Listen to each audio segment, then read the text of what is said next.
Let us pray. நாம் ஜெபிப்போம். Heavenly Father, we thank you and praise you and bless you that you have given us an opportunity to come and worship you. பரமபிதாவே, உம்மை வந்து ஆராதிக்க நீர் எங்களுக்கு ஒரு தருணத்தை கொடுத்திருக்கிறீர். நன்றி சொல்கிறோம், துதித்து உம்மை ஸ்தோத்திரிக்கிறோம். Lord, we remember all our brothers and sisters in North India and East India and even in the western parts, Lord Jesus, who are prohibited from worshiping you. ஆண்டவரே, எங்களுடைய சகோதரர்கள் வட இந்தியாவில், கிழக்கு இந்தியாவில், மேற்கு இந்தியாவில் இருக்கிறார்கள். அங்கு பல இடங்களிலே உம்மை ஆராதிக்கக்கூடாதபடி அவர்களுக்கு தடை இருக்கிறது. Lord, we pray that you will open the doors for worship. ஆண்டவரே, ஆராதனைக்கான வாசல்களை நீர் திறக்கும்படியாக நாங்கள் ஜெபிக்கிறோம். We want that freedom to worship you. ஆண்டவரே, உம்மை ஆராதிக்கும் சுயாதீனம் எங்களுக்கு வேண்டும்.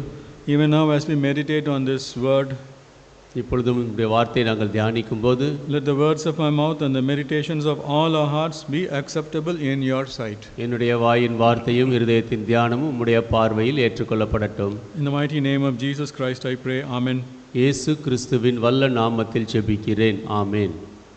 The topic for today's sermon is about souls.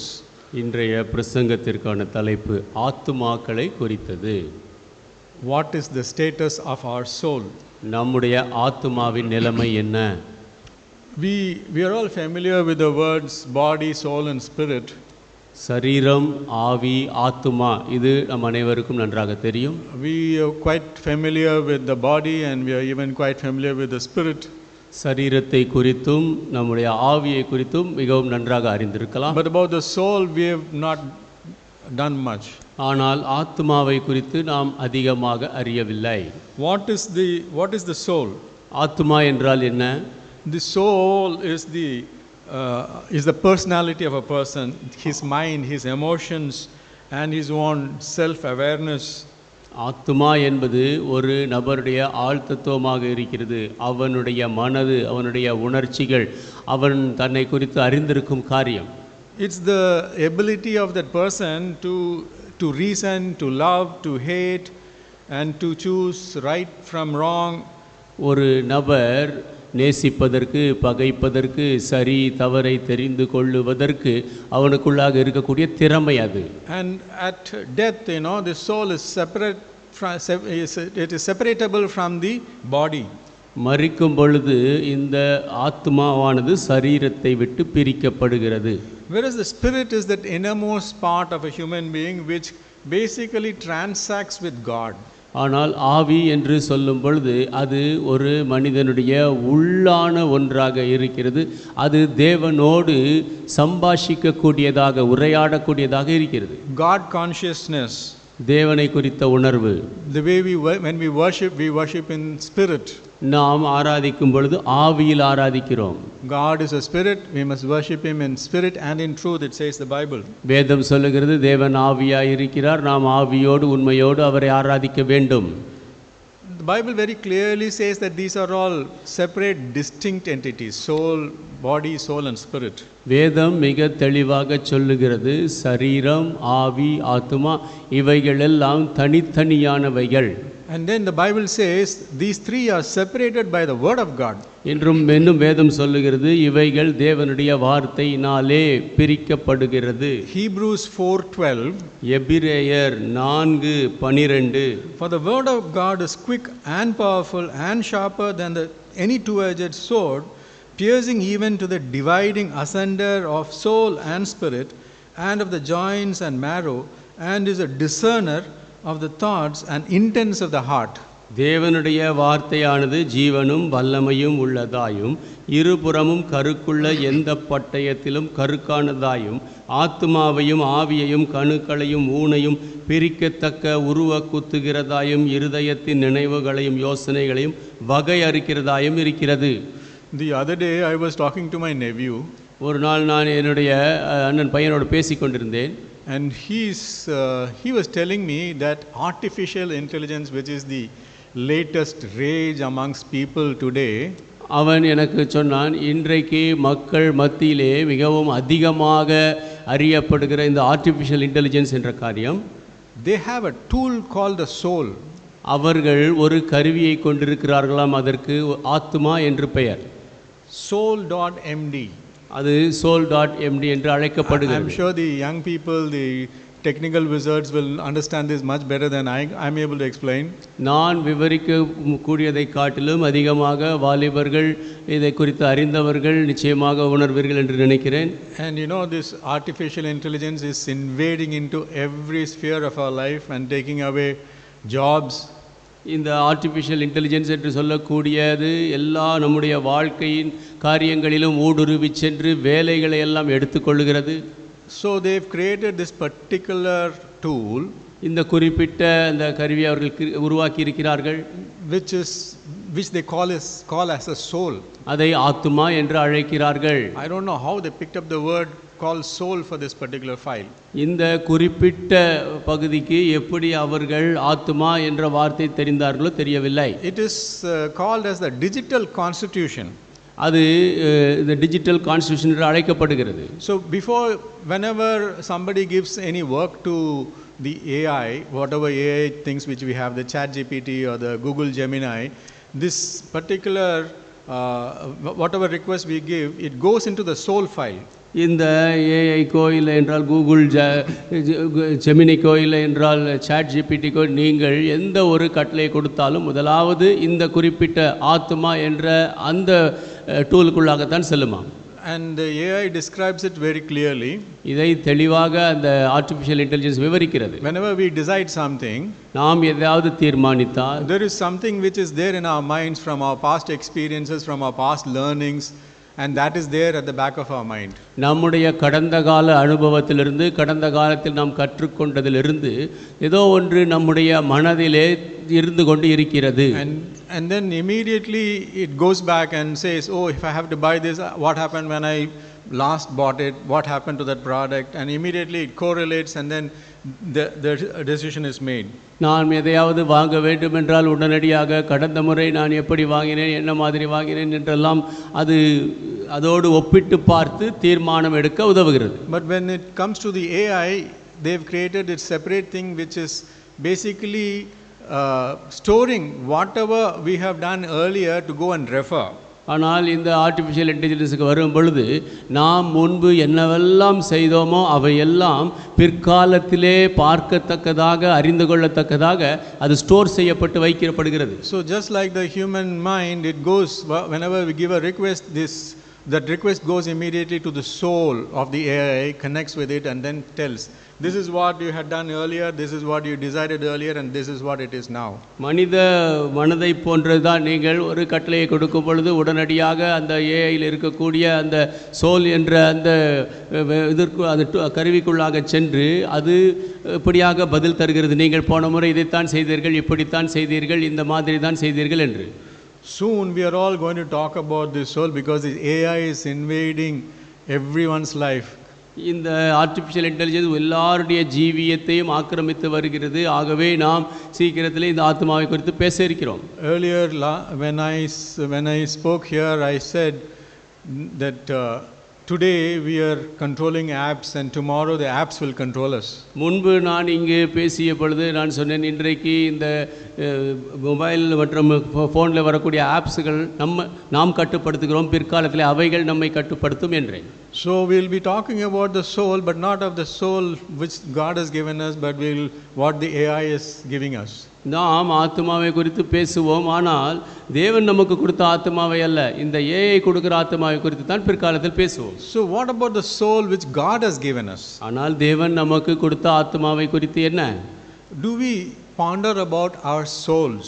நம்முடைய ஆத்மாக்களை குறித்து நாம் யோசிக்கிறோமா? Our soul is the most valuable thing. நம்முடைய ஆத்மா தான் மிகவும் விலை ஏற பெற்றது. For what is a man profited if he shall gain the whole world and lose his own soul? Or what shall a man give in exchange for his soul? மனிதன் உலகம் முழுவதையும் ஆதாயப்படுத்தினாலும் தன் ஜீவனை நஷ்டப்படுத்தினால் அவனுக்கு பிரயோஜனம் என்ன? அவன் தன் ஆத்மாவிற்காக என்னத்தை கொடுப்பான்? Jesus said, thou shalt love thy God with all thy heart, all thy soul, and with all thy mind. இயேசு சொன்னார், உன்னுடைய தேவனாகிய கர்த்தரை முழு இருதயத்தோடும், முழு மனதோடும், முழு ஆத்மாவோடும் நேசிப்பாயாக. And God also said this particular remarkable thing. இந்த குறிப்பிட்ட தேவன் Ezekiel 14. Ezekiel 14 Oh, ye men, Daniel and Job, they sure but so righteous the Lord God. நோவால் யோபு மூன்று கூறின் நடுவாலும் தங்கள் ஆத்துமாத்திரம் தப்பிகள் என்று கர்த்தராகிய ஆண்டவர் சொல்லுகிறார். So only Noah, Job and Daniel can save their own souls.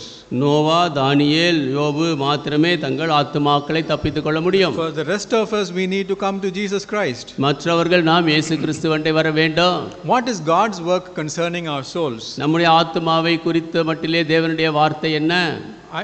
Jesus' soul was offered for our sins. இயேசுவினுடைய ஆத்துமா நம்முடைய பாவத்திற்காக ஒப்புவிக்கப்பட்டது.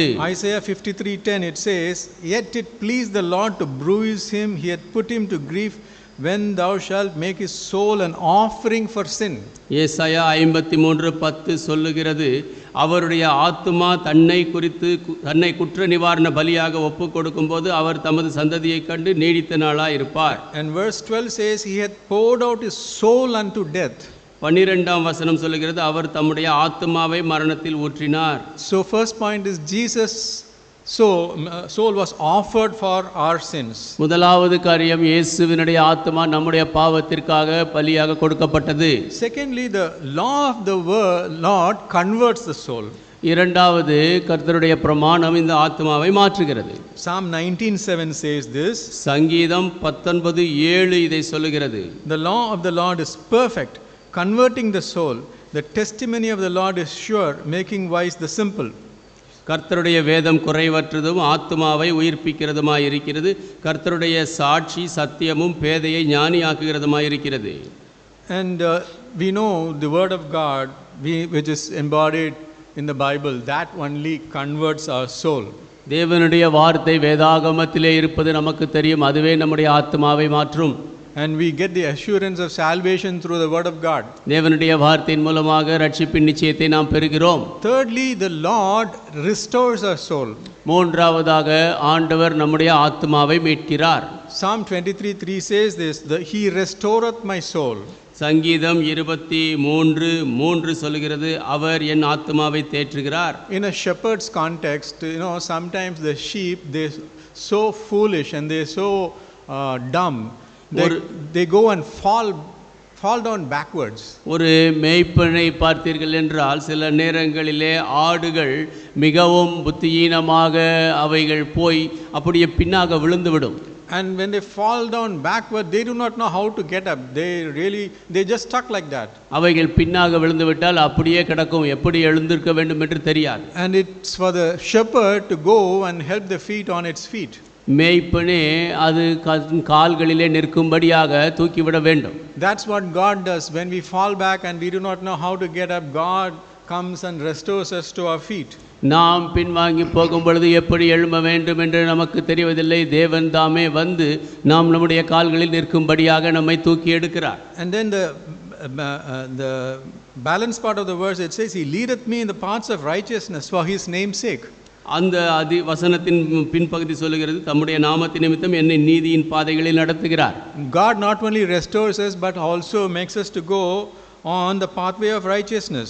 தேவன் நம்மை மீட்டெடுப்பது மாத்திரமல்ல, நீதியின் பாதையில் நடக்கும்படியாகவும் செய்கிறார். Fourth, the word of God saves souls. நான்காவதாக தேவனுடைய வார்த்தை ஆத்துமாக்களை ரட்சிக்கிறது. James 1:21. யாக்கோபு 1:21. Wherefore lay apart all filthiness and superfluity of naughtiness, and receive with meekness the engrafted word, which is able to save your souls. ஆகையால் நீங்கள் எல்லாவித அழுக்கையும் கொடிய துர்குணத்தையும் ஒழித்துவிட்டு உங்கள் உள்ளத்தில் நாட்டப்பட்டதாயும் உங்கள் ஆத்துமாக்களை ரட்சிக்க வல்லமை உள்ளதாயும் இருக்கிற வசனத்தை சாந்தமாய் ஏற்றுக்கொள்ளுங்கள்.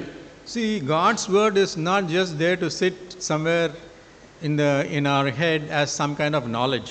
தேவனுடைய வார்த்தை என்பது ஏதோ அறிவுபூர்வமாக நம்முடைய மூளையிலே இருந்தால் போதாது. We just now read the word of God is quick and powerful and sharper than a two-edged sword. நாம் இப்பொழுதுதான் வாசித்தோம், தேவனுடைய வார்த்தையானது வல்லமை உள்ளதாக இருபுறம் கருக்குள்ள பட்டயமாக இருக்கிறது. The word of God is able to deliver us from sin and from the bondage of sin. தேவனுடைய வார்த்தையானது பாவத்திலிருந்தும் பாவத்தின் அடிமைத்தனத்திலிருந்தும் நம்மை விடுவிக்க முடியும். Fifth, God satisfies our soul in drought. தேவன் நம்முடைய ஆத்துமாவை வறட்சியிலே திருப்திப்படுத்துகிறார். Isaiah 58:11 says this. ஏசாயா 58:11 இதை சொல்லுகிறது. And the Lord shall guide thee continually and satisfy soul in drought. கர்த்தர் நித்தமும் உன்னை நடத்தி மகா வறட்சியான காலங்களில் உன் ஆத்துமாவை திருப்தியாக்குகிறார்.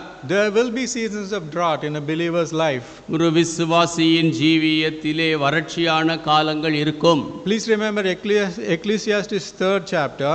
பிரசங்கி 3ஆம் அதிகாரத்தை நினைவில் கொள்ளுங்கள். It talks about 14 seasons. அது 14 காலங்களை குறித்து பேசுகிறது. 14 seasons of ups and downs. நம்முடைய வாழ்க்கையின் மேலும் கீழுமாக வரக்கூடிய 14 காலங்கள். நல்ல காரியங்கள், மோசமான காரியங்கள். And in those down times and in those bad things, God is able to satisfy us in our drought.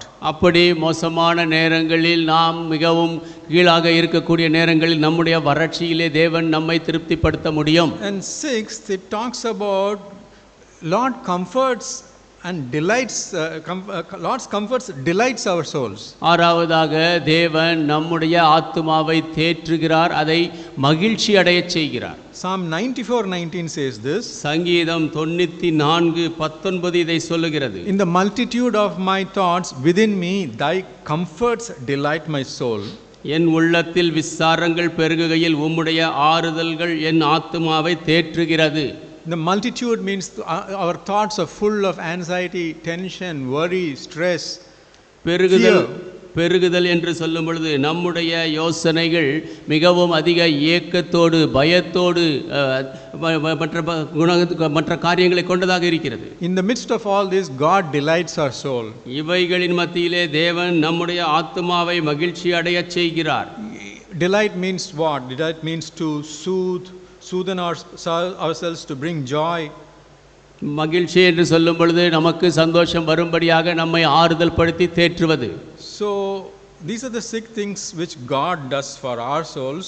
இந்த 6 காரியங்களை தேவன் நம்முடைய ஆத்மாவிற்காக செய்கிறார். And then the Bible talks about several kinds of souls. There are about 10 different souls which is described in the Bible. வேதத்திலே 10 வித்தியாசமான ஆத்மாக்களை குறித்து விவரிக்கப்பட்டிருக்கிறது. One is the living soul. ஒன்று ஜீவனுள்ள ஆத்மா. When God formed Adam, he breathed into his nostrils the breath of life, and that man became a living soul. தேவன் ஆதாமை உருவாக்கிய பொழுது அவனுக்குள்ளாக அவர் ஜீவ சுவாசத்தை ஊதினார். அப்பொழுது மனிதன் ஜீவ ஆத்மாவானான். And 1 Corinthians 15:45 says the first man Adam was made a living soul. 1 கொரிந்தியர் 15:45 சொல்லுகிறது, முதலாம் மனிதனாகிய ஆதாம் ஜீவ ஆத்மாவானான். And the second type of soul is the longing soul. இரண்டாவது விதமான ஆத்மா ஏங்கும் ஆத்மா. Psalm 107 verse 8 in Tamil, it says, for he satisfies the longing soul and filleth the hungry soul with goodness. சங்கீதம் 107:8 தவணமுள்ள ஆத்மாவை கர்த்தர் திருப்தியாக்கி பசியுள்ள ஆத்மாவை நன்மையினால் நிரப்புகிறார். In a desert, when somebody is traveling, he could get lost, and then he longs for food and water. வனாந்தரத்திலே யாராவது பிரயாணம் பண்ணினால் அவர்கள் தொலைந்து போகும் வாய்ப்புகள் உண்டு. அப்பொழுது ஆகாரத்திற்காக, தண்ணீருக்காக ஏங்குவார்கள். The longing soul represents a person with an intensely, deeply felt spiritual hunger. அவர்கள் தவணமுள்ள ஆத்மா என்று சொல்லும் பொழுது ஆவிக்குரிய ஆழமான பசி கொண்டவர்களை குறிக்கிறது. Which only God can satisfy. அதை தேவன் மாத்திரமே திருப்திப்படுத்த முடியும். David is the ultimate example of a longing soul. ஒரு தவணமுள்ள ஆத்மாவிற்கு தாவீது தான் மிகப்பெரிய உதாரணம். And third, it talks about the bitter soul. மூன்றாவதாக கசப்பான ஆத்மாவை குறித்து பேசுகிறது. When Hannah went and prayed in the temple, அன்னாள் ஆலயத்தில் சென்று ஜெபித்த பொழுது the priest mistook her for somebody who had drunken wine. அவள் ஏதோ மதுபானம் அருந்தி இருப்பவள் என்று அந்த ஆசாரியன் நினைத்து கொண்டார். So she says, no, I'm praying because of the bitterness of my soul. I don't have a child. அவள் சொன்னாள், இல்லை நான் என்னுடைய இருதயத்தின் கசப்பின் நிமித்தமாக நான் ஜெபிக்கிறேன், எனக்கு குழந்தை இல்லை என்று சொன்னாள். Job talks about the bitterness of his soul. யோபு தன்னுடைய ஆத்மாவின் கசப்பை குறித்து பேசுகிறார். Hezekiah also. எசேக்கியாவும் கூட. Isaiah 38:15 says this, ஏசாயா 38:15 இதை சொல்லுகிறது. I shall go softly all my years in the bitterness of my soul. Last part of 15. ஏசாயா 38:15 பின்பகுதி, என் ஆயுசின் வருஷங்கள் எல்லாம் என் ஆத்மாவின் கசப்பை நினைத்து நடந்து கொள்வேன். Bitterness of our souls. நம்முடைய ஆத்மாவின் கசப்பு. Are we sensitive to the bitterness inside our souls? நம்முடைய ஆத்மாவின் கசப்பை குறித்து உணர்வுள்ளவர்களாக நாம் இருக்கிறோமா? Fourth, the Bible talks about the liberal soul. நான்காவது, வேதாகமம் விடுவிக்கப்பட்ட ஆத்மாவை குறித்து பேசுகிறது. Proverbs 11:25 says this. நீதிமொழிகள் 11:25 இதை சொல்லுகிறது. The liberal soul shall be made fat. உதார குணமுள்ள ஆத்மா செழிக்கும். It means a person who is willing to give willingly and cheerfully and without any kind of restraint. அப்படியானால் ஒரு மனிதன் எந்த விதமான கட்டுப்பாடுமின்றி மனமு வந்து தாராளமாக கொடுக்க ஆயத்தமாக இருக்கிறான் என்ற அர்த்தம். The best example of the liberal soul in the Bible is the widow. உதார குணமுள்ள ஆத்மாவுக்கு மிகச் சிறந்த உதாரணம் வேதத்திலே அந்த விதவை. Mark 12th chapter talks about it. Mark 12ஆம் அதிகாரம் இதை குறித்து பேசுகிறது. The poor widow came and threw in 2 mites into the offertory. ஏழை விதவை வந்தாள், அந்த காணிக்கை பெட்டியிலே 2 காசை போட்டாள். And Jesus said everybody else cast their offerings because of their abundance, but she of her want did cast in all that she had, even all her living.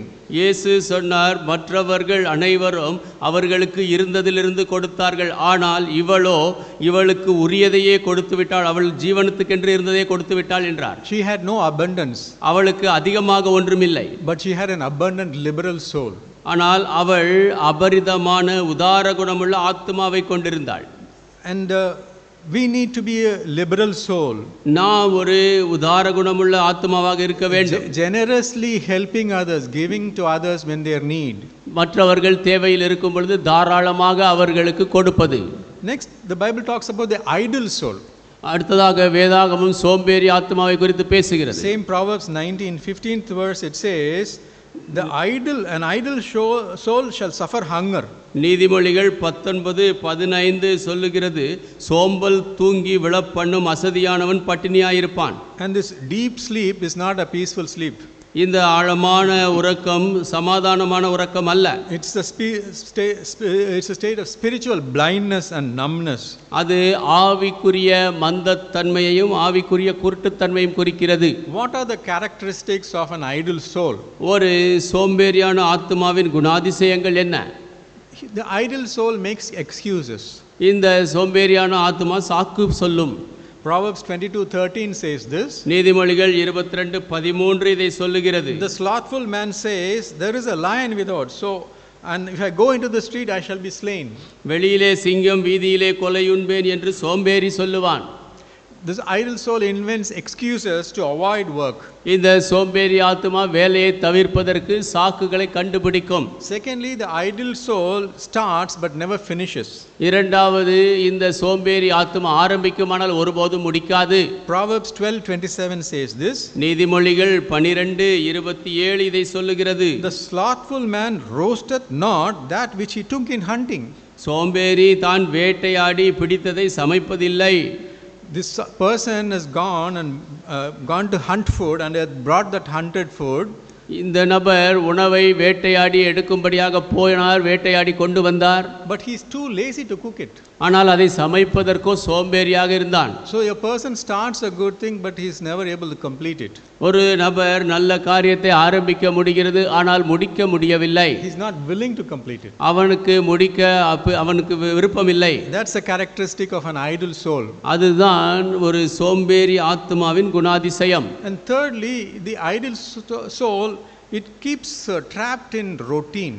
மூன்றாவதாக, இந்த சோம்பேறி ஆத்மா வழக்கமாக இருக்கும் காரியங்களிலேயே சிக்கிக் கொண்டிருக்கும். Proverbs 26:14. நீதிமொழிகள் 26:14 compares them to, as the door turneth upon its hinges, so doth the slothful man upon his bed. கதவு கீழ் முளையில் ஆடுகிறது போல சோம்பேறியும் படுக்கையில் ஆடிக்கொண்டிருக்கிறான். So as a door moves here and there, never does anything else. கதவானது இங்கும் அங்கும் அசைந்து கொண்டிருக்கும், ஆனால் ஒன்றும் செய்யாது. so is a slothful man. அப்படியாகவே சோம்பேறி இருக்கிறான். This the best example of this slothful man is the person who received 1 talent. சோம்பேறி மனிதனுக்கு மிகச்சிறந்த உதாரணம் ஒரு தாலந்தை பெற்றவன். That man did nothing with that 1 talent. அந்த ஒரு தாலந்தை கொண்டு அவன் ஒன்றும் செய்யவில்லை. He went and dug a pit and put that money inside. அவன் சென்று ஒரு குழியை தோண்டி பணத்தை புதைத்து வைத்தான். And God chastised him. தேவன் அவனை சிட்சித்தார். And the idle soul shall suffer hunger. சோம்பேறி ஆத்துமா பசியில் இருக்கும். And what is the danger of idleness? சோம்பேறித்தனத்தினுடைய அபாயம் என்ன? It is open to temptation. சோதனைக்கு அது திறந்து கொடுக்கும். An idle mind is a devil's workshop, we hear. நாம் என்ன கேட்கிறோம் என்றால் சோம்பேறியினுடைய மனது பிசாசினுடைய வேலை ஸ்தலம். It makes it easy for Satan to invade it with all sinful thoughts, all lusts and destructive habits. பாவ யோசனைகளோடு இச்சைகளோடு அழிக்கும் பழக்கங்களோடு ஒரு மனிதனை மேற்கொள்வது சாத்தானுக்கு சுலபமாக இருக்கும். Paul says in 2 Thessalonians, if any man should not work, neither should he eat. 2 தெசலோனிக்கேயரிலே Pavul சொல்கிறார், ஒருவன் வேலை செய்யவில்லை என்றால் அவன் சாப்பிடவும் கூடாது. And fifth, the Bible talks about a thirsty soul. ஐந்தாவதாக வேதாகமம் தாகமுள்ள ஆத்மாவை குறித்து பேசுகிறது. As cold waters to a thirsty soul, so is good news from a far country. குளிர்ந்த தண்ணீரானது தாகமுள்ள ஆத்மாவுக்கு நன்றாக இருப்பது போல தூர இடத்திலிருந்து வரக்கூடிய நல்ல செய்தி. I am sorry, it's Proverbs 25:25. நீதிமொழிகள் 25:25 இருக்கிறது. It's a thirsty soul represents a person who is completely desperate, exhausted. தாகமுள்ள ஆத்மா என்பது மிகவும் நிர்பந்தமான அப்படியே சோர்ந்து போன ஒரு மனிதனை குறிக்கக்கூடியதாக இருக்கிறது. And what is the best example? மிகச்சிறந்த உதாரணம் என்ன? Elijah. எலியா. After all that great victory over the servants of Baal, he was absolutely weary. பாகாலின் ஊழியக்காரர்கள் மேலே அவர் பெரிய வெற்றி சிறந்த பிற்பாடு அவர் முற்றிலுமாக களைத்து போனவராக இருந்தார். And God answers the thirsty soul. தாகமுள்ள ஆத்மாவிற்கு தேவன் பதில் தருகிறார். If any man thirst, let him come to me. ஒருவன் தாகமாய் இருந்தால் அவன் என்னண்டை வரட்டும், and I will drink. நான் அவனுக்கு பானம் தருவேன். And the Samaritan woman also, she wanted to take water from the well. சமாரிய ஸ்திரியும் கிணற்றிலிருந்து தண்ணீர் எடுக்க விரும்பினாள். But basically she was spiritually empty and she was spiritually longing. She was spiritually thirsty.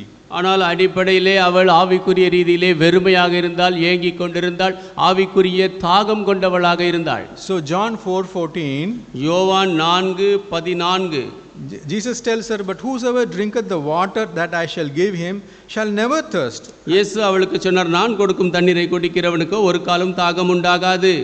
And seventh, the Bible talks about the hungry soul.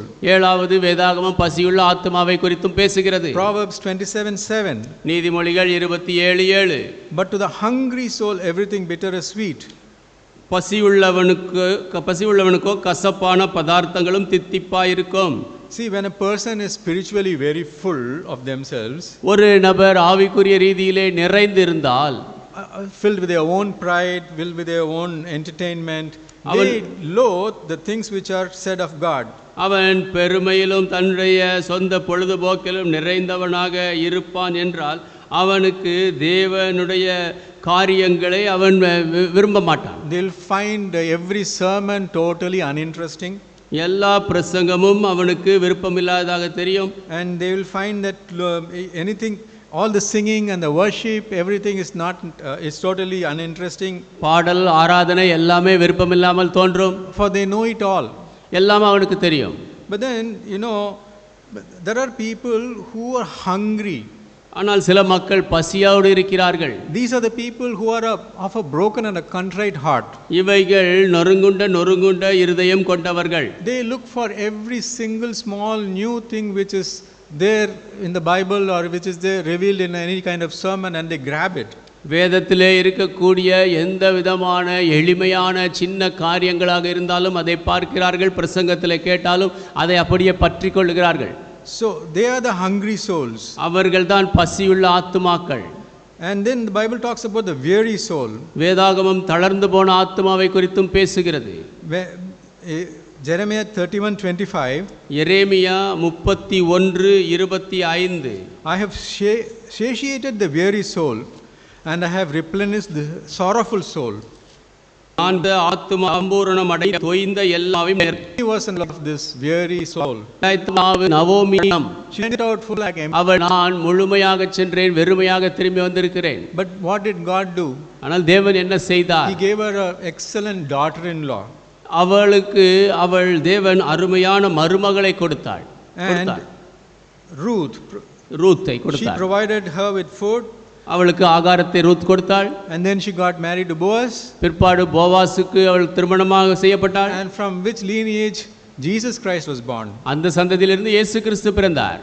Ninth, Bible talks about the righteous soul. ஒன்பதாவது வேதாகமம் நீதியுள்ள ஆத்மாவை குறித்து பேசுகிறது. 2 Peter 2:8 talks about this. 2 பேதுரு 2:8 இதை குறித்து பேசுகிறது. It says, for that righteous man dwelling among them in seeing and hearing vexed his righteous soul from day to day with their unlawful deeds. நாள்தோறும் அவர்களுடைய அக்கிரம கிரியைகளை கண்டு கேட்டு நீதியுள்ள தன்னுடைய இருதயத்தில் வாதிக்கப்பட்ட நீதிமானாகிய லோத்தை அவர் ரட்சித்திருக்கிறார். See, we may be surprised to see the Bible refer Lot as a righteous man. வேதாகமம் லோத்துவை நீதிமான் என்று சொல்வதை குறித்து நாம் ஒருவேளை ஆச்சரியப்படலாம். Lot made many poor choices. லோத்து அநேக தவறான தெரிந்து கொள்ளுதலை செய்தார். But because he believed in God, God calls him righteous. ஆனால் தேவனை அவர் விசுவாசித்ததினாலே தேவன் அவரை நீதிமான் என்று அழைக்கிறார். He lived in a city where constantly wicked, evil, unrighteous, unjust things were being done day to day. தொடர்ந்து நாள்தோறும் பொல்லாத காரியங்கள், அநீதியான காரியங்கள், துன்மார்க்கமான காரியங்கள் நடந்த இடத்திலே அவர் வசித்து வந்தார். And this particular verse says that a godly person cannot be happy or at peace in a very sinful environment. இந்த வசனம் என்ன சொல்லுகிறது என்றால், பாவமான சூழ்நிலையிலே தேவ பக்தியுள்ள மனிதன் சந்தோஷமாக இருக்க முடியாது. The teaching is that do not go and choose like what Lot chose. போதனை என்னவென்றால், லோத்து தெரிந்து கொண்டது போல நீங்கள் போய் தெரிந்து கொள்ளாதிருங்கள். He was there in the wrong place. அவர் தவறான இடத்தில் இருந்தார். So but he was called a righteous soul. ஆனால் நீதியுள்ள ஆத்துமா என்று அழைக்கப்பட்டார்.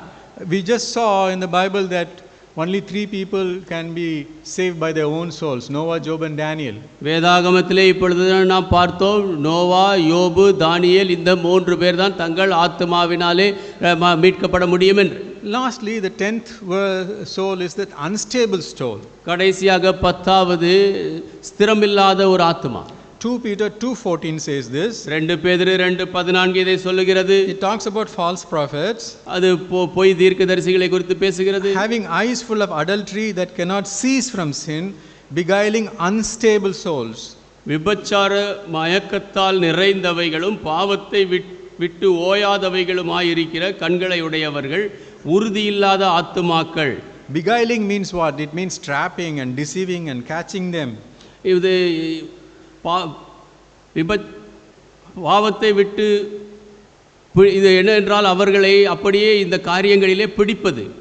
So who are these people who are unstable? ஸ்திரமில்லாத இந்த மக்கள் யார்?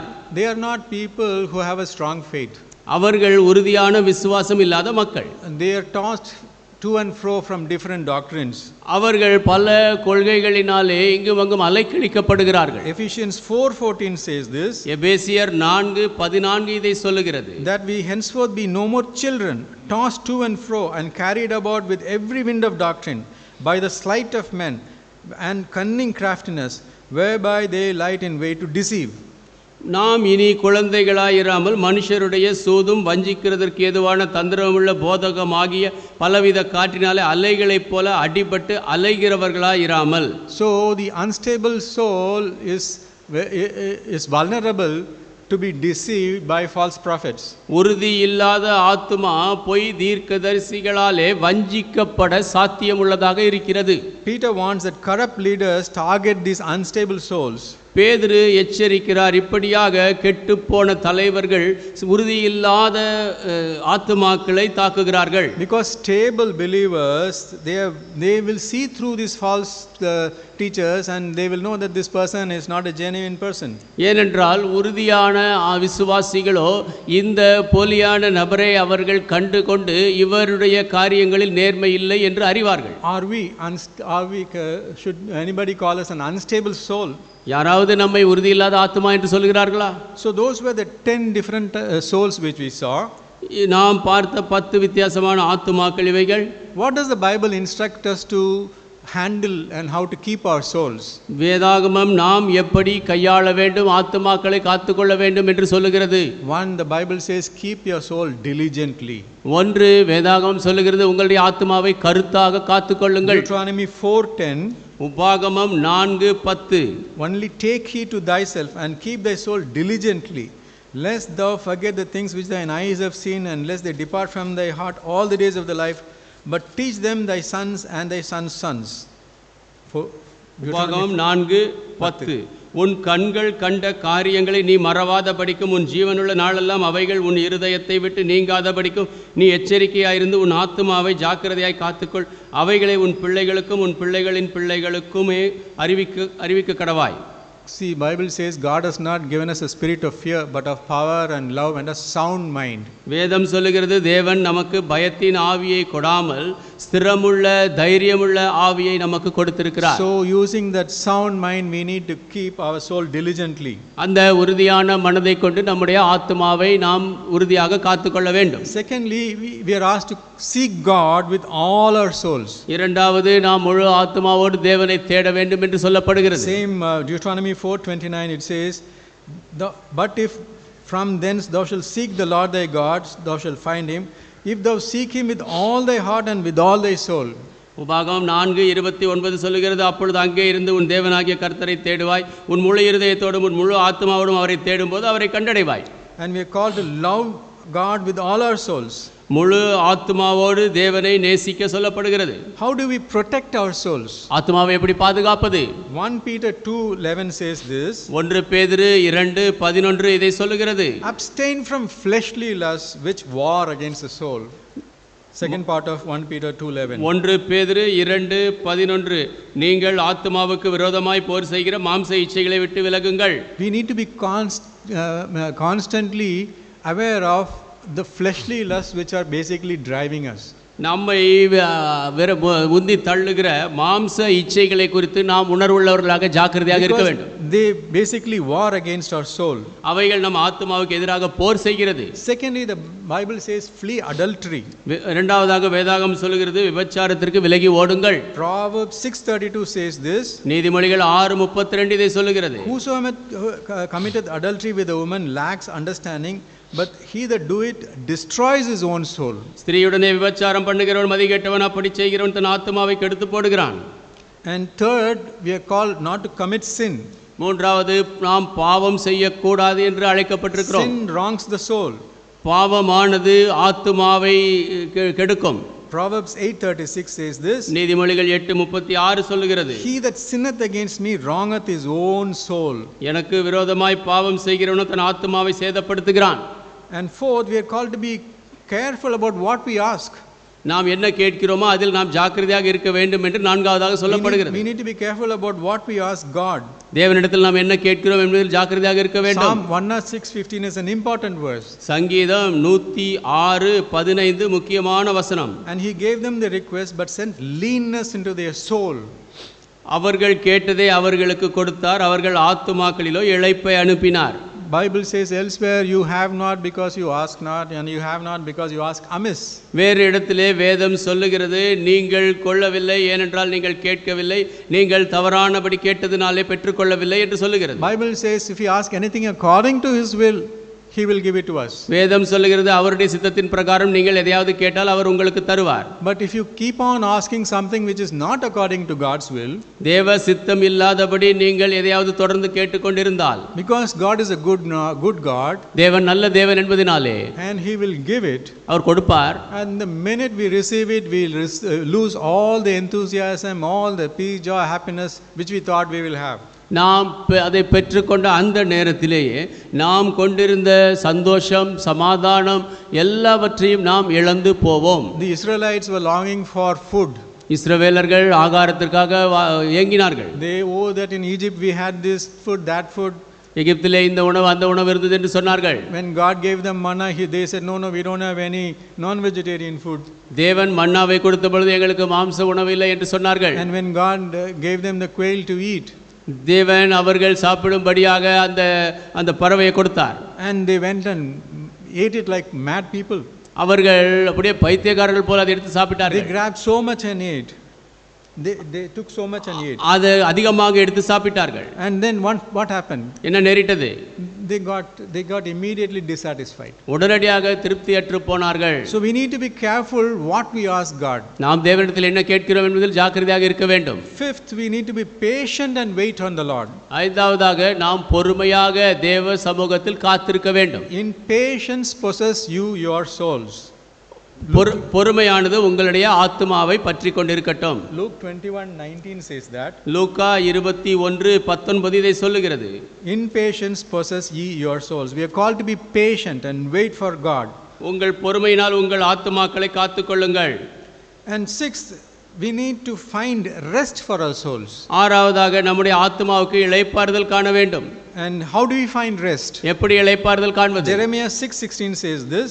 எரேமியா 6:16 இதை சொல்லுகிறது. Thus saith the Lord, stand ye in the ways and see and ask for the old paths, where is the good way, and walk therein, and you shall find rest for your souls. வழிகளிலே நின்று பூர்வ பாதைகள் எவைகள் என்று கேட்டு விசாரித்து நல்ல வழி எங்கே என்று பார்த்து அதிலே நடவுங்கள், அப்பொழுது உங்கள் ஆத்துமாவுக்கு இளைப்பாறுதல் கிடைக்கும் என்று கர்த்தர் சொல்லுகிறார். Joe uncle used to say, preach very often, do not remove the old landmarks. ஜோப் அங்கிள் அவர்கள் அதிகமாக ஜோ அங்கிள் பிரசங்கிப்பார்கள், நீங்கள் பூர்வத்தாரின் எல்லைக்குரிய மாற்றாதீர்கள். Because if you do it, you are diluting it. ஏனென்றால் நீங்கள் அதை செய்கிறீர்கள் என்றால் அதிலே கலப்படம் பண்ணுகிறீர்கள். And the old paths are basically time tested and proven. பழைய வழிகளோ காலத்தாலே நிரூபிக்கப்பட்டவைகள். Stand in the ways and ask for the old paths. நீங்கள் வழிகளில் நின்று பூர்வ பாதைகள் எவை என்று கேளுங்கள். Where is the good way, and walk therein, and then we will find rest for our souls. நல்ல வழி எங்கே என்று அறிந்து அதிலே நடவுங்கள், உங்கள் ஆத்துமாவுக்கு இளைப்பாறுதல் கிடைக்கும். And seventh, it says, forget not God's blessings. ஏழாவதாக தேவனுடைய ஆசீர்வாதங்களை மறந்து போகாதீர்கள். We kind of recite this almost every day, this particular verse, Psalm 103:1 and 2. சங்கீதம் 103:1-2 வசனங்கள், இது கிட்டத்தட்ட ஒவ்வொரு நாளும் நாம் இதை சொல்லுகிறோம். Bless the Lord, O my soul, and all that is within me, bless his holy name. Bless the Lord, O my soul, and forget not all his benefits. என் ஆத்துமாவே கர்த்தரை ஸ்தோத்திரி, என் முழு உள்ளமே அவருடைய பரிசுத்த நாமத்தை ஸ்தோத்திரி. என் ஆத்துமாவே கர்த்தரை ஸ்தோத்திரி, அவர் செய்த சகல உபகாரங்களை மறவாதே. It's good to have a diary to note down each and every day's blessings which God has given to us, so that when we review the month or the year, we will know that God has been good to us in so many ways. தேவன் நமக்கு செய்த நல்ல காரியங்களை பெற்றுக்கொண்ட ஆசீர்வாதங்களை ஒரு டைரியை வைத்து ஒவ்வொரு நாளும் எழுதி வைப்பது நல்லது. அப்பொழுது மாதம் ஒரு முறை நாம் அதை எடுத்து பார்த்து தேவன் என்னெல்லாம் நமக்கு செய்திருக்கிறார் என்று அறிய முடியும். Lastly, we are called to win souls. கடைசியாக ஆத்துமாக்களை ஆதாயம் பண்ணும்படி அழைக்கப்பட்டிருக்கிறோம். Proverbs 11:30. நீதிமொழிகள் 11:13. And the last part says, and he that winneth souls is wise. Jesus preached. இயேசு பிரசங்கித்தபோது the first preached. அந்த முதல் Matthew 18 it says. மத்தேயு 18 சொல்லுகிறது. And the kingdom of God is. Our சுதந்திரமுள்ள ராஜ்யமாயிருக்கிறது. So the souls people of sin. ஆதாயம் பண்ணுவதல் மக்கள் குறித்து அறிய. And then repent of. பிற்பாடு அவர்கள் அதை குறித்து மனம் திரும்ப வேண்டும். And convince the people of the necessity for repentance and confession. பிற்பாடு பாவ அறிக்கையிட்டு மனம் திரும்புதலின் அவசியத்தை மக்கள் உணரும்படி செய்ய வேண்டும். Because the Bible, especially Jesus Christ, he started his preaching life with repentance.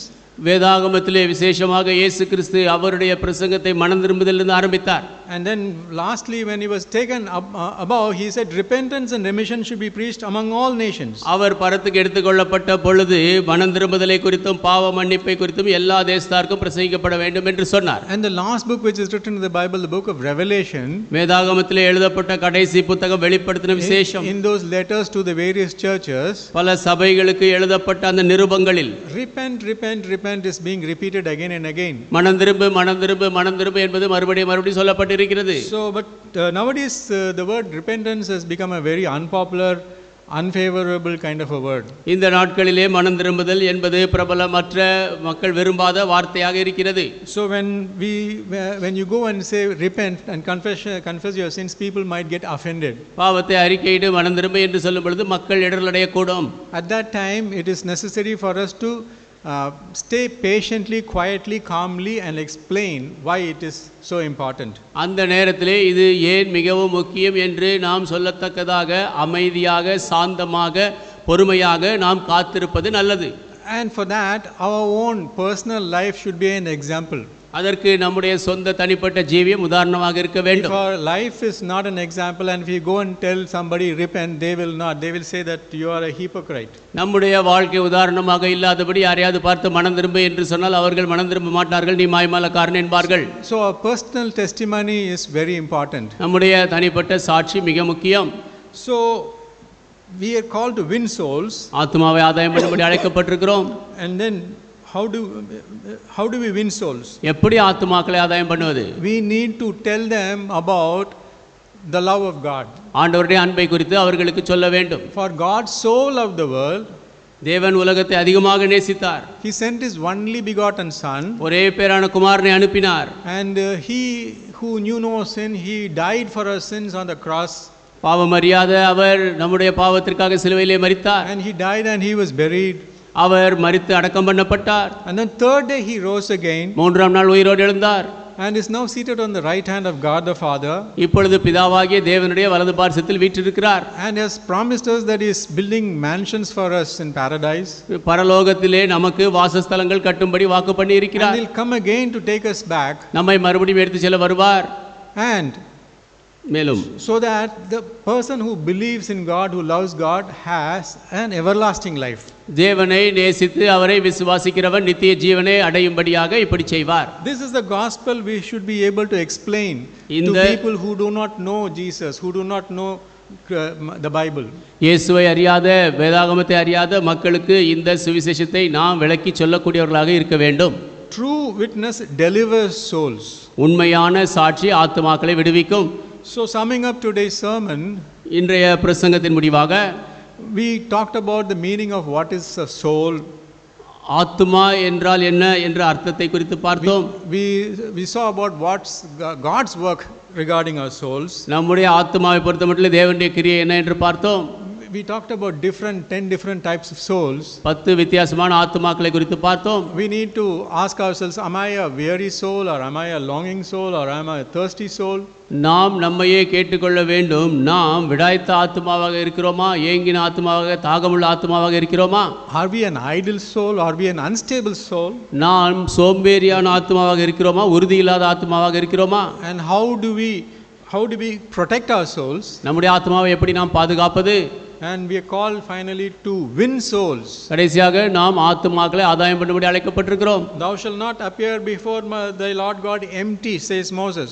மோசே சொல்கிறார், உன் தேவனாகிய கர்த்தருக்கு முன்பாக வெறுமையாக நீ தோன்ற வேண்டாம். In the day of judgment God will ask us. நியாய தீர்ப்பு நாளிலே தேவன் கேட்பார். Just like that person, he asked his servants to whom he gave the talents. தாலந்துகளை கொடுத்த அந்த வேலைக்காரர்களிடத்திலே அந்த நபர் கேட்ட வண்ணமாக, what did you do with the talents I gave you? நான் உனக்கு கொடுத்த தாலந்துகளை வைத்து என்ன செய்தாய்? We should not be like that person who received that one talent. ஒரு தாலந்து கொண்ட நபரை போல் நாம் இருக்க கூடாது. We should not say, no, I didn't do nothing, so I just dug a pit and put it on it. நான் ஒன்றுமே செய்யவில்லை, ஒரு குழியை தோண்டி அதிலே புதைத்து வைத்தேன் என்று சொல்லக்கூடாது. We should be able to say, Lord, whatever talents you have given me, I have doubled this. ஆண்டவரே, நீர் எனக்கு கொடுத்த தாளந்தை நான் ரெட்டிப்பாக்கினேன் என்று சொல்லக்கூடியவர்களாக நாம் இருக்க வேண்டும். Then we will be able to hear the word, well done, the good and faithful servant. அப்பொழுது இந்த வார்த்தையை நாம் கேட்போம், நல்லது உண்மையும் உத்தமமான ஊழியக்காரனே என்று. Let's pray. நாம் ஜெபிப்போம். Heavenly Father, we thank you and praise you and bless you for this word. பரமபிதாவே, உம்முடைய வார்த்தைக்காக நன்றி சொல்லி உம்மை துதித்து ஸ்தோத்திரிக்கிறோம். Lord, help us to be conscious about the status of our souls. ஆண்டவரே, எங்களுடைய ஆத்துமாவின் நிலைமையை குறித்து உணர்வுள்ளவர்களாக இருக்கச் செய்யும். Lord, we thank you for the Bible which is describing so beautifully about the status of our souls. ஆண்டவரே, எங்கள் ஆத்துமாவின் நிலைமை குறித்து மிக அழகாக விவரிக்கிற வேதாகமத்திற்காக நன்றி. Lord, help us to live our lives in such a way ஆண்டவரே, அப்படிப்பட்டபடியாக ஜீவிக்க உதவி செய்யும். that our life attracts souls for you. எங்களுடைய ஜீவியம் ஆத்துமாக்களை உம் பக்கமாக ஈர்க்கத்தக்கதாக. Help us to win souls for you. உமக்காக ஆத்துமாக்களை ஆதாயம் பண்ண உதவி செய்யும். In the mighty name of Jesus I pray. Amen. இயேசுவின் வல்ல நாமத்தில் நான் ஜெபிக்கிறேன். ஆமென். Let's receive the benediction. Now may the grace of our Lord Jesus Christ, the love of God the Father, the fellowship, communion and power of the Holy Spirit rest and abide with each and every one of us now and always, and make us to win souls. In the mighty name of Jesus Christ I pray. Amen.